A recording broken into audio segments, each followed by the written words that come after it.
ಎಲ್ಲ ನನ್ನ ಪ್ರೀತಿಯ ಸೆಲೆಬ್ರಿಟಿಗಳಿಗೆ ನಮಸ್ಕಾರ ಹೇಳಲ್ಲ, ಇಲ್ಲ ಥ್ಯಾಂಕ್ಸ್ ಹೇಳಲ್ಲ, ಧನ್ಯವಾದ ಹೇಳಿದ್ರು, ಏನೇ ನನ್ನ ಪದ ಯೂಸ್ ಮಾಡಿದ್ರು ಕೂಡ ತುಂಬ ಕಮ್ಮಿ. ಯಾಕಂದರೆ ನೀವು ತೋರಿಸಿರೋಷ್ಟು ಪ್ರೀತಿ ಅಭಿಮಾನ ಇನ್ಯಾವತ್ತೂ ಅದನ್ನು ಅದು ಯಾವ ಥರ ರಿಟರ್ನ್ ಮಾಡೋದು ನನಗೂ ಗೊತ್ತಾಗಲ್ಲ. ಬಟ್ ಇವತ್ತು ಆ್ಯಕ್ಚುಲಿ ಇಲ್ಲಿ ಕೂತ್ಕೊಳ್ಳೋಕ್ಕಾಗಲಿ ಹೇಳೋಕ್ಕಾಗಲಿ ಒಂದೇ ಒಂದು ರೀಸನ್ ಏನಂತಂದರೆ, ಈಗ ಆ್ಯಕ್ಚುಲಿ ಬರ್ಡೇ. ಯಾಕಂದರೆ ನೀವುಗಳು ತುಂಬ ಆಸೆ ಪಟ್ಟಿದ್ರಿ, ನನಗೂ ತುಂಬಾ ಆಸೆ ಇತ್ತು. ಯಾಕಂದರೆ ಪ್ರತಿಯೊಬ್ಬರನ್ನು ಮೀಟ್ ಮಾಡಿ ಥ್ಯಾಂಕ್ಸ್ ಹೇಳೋಣ ಅಂತೇಳಿ. ಯಾಕಂದರೆ ಪ್ರತಿ ಸಲ ನೀವು ಬಂದಾಗಲೂ ಎಲ್ರಿಗೂ ನಿಂತ್ಕೊಂಡೆ ಆ್ಯಕ್ಚುಲಿ ಕೈ ಕೊಟ್ಕೊಂಡು ಎಲ್ರಿಗೂ ಒಂದು ಥ್ಯಾಂಕ್ಸ್ ಇಲ್ಲ ವಿಷಯ ತೊಗೊಳ್ತಾ ಇದ್ದೆ.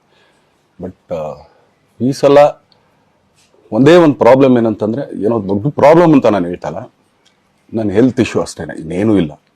ಯಾಕಂದರೆ ನಾನು ತುಂಬ ಹೊತ್ತು ನಿಂತ್ಕೊಳ್ಳೋಕ್ಕಾಗಲ್ಲ. ಯಾಕಂದರೆ ಏನು ಪ್ರಾಬ್ಲಮ್ ಅಂತ ನಿಮ್ಗಳಿಗೂ ತುಂಬ ಚೆನ್ನಾಗಿ ಗೊತ್ತು. ಯಾಕಂದರೆ ನಿಂತ್ಕೊಂಡು ನಾನು ಆ್ಯಕ್ಚುಲಿ ಎಲ್ರಿಗೂ ವಿಶ್ ಮಾಡೋಕ್ಕೆ ನನ್ನ ಕೈಲಿ ಆಗಲ್ಲ ಅಂತ. ಯಾಕಂದರೆ ಯಾವಾಗ ಇಂಜೆಕ್ಷನ್ ತೊಗೊಳ್ತೀನೋ ಒಂದು 15-20 ದಿನ ಅಲ್ಲಿ ಬಿ ಓಕೆ. ಬಟ್ ಆಮೇಲೆ ಮತ್ತೆ ಅದ್ರ ಪವರ್ ಕಮ್ಮಿ ಆಗ್ತಿರಂಗೆ ಪೇನ್ ಸ್ಟಾರ್ಟ್ ಆಗುತ್ತೆ.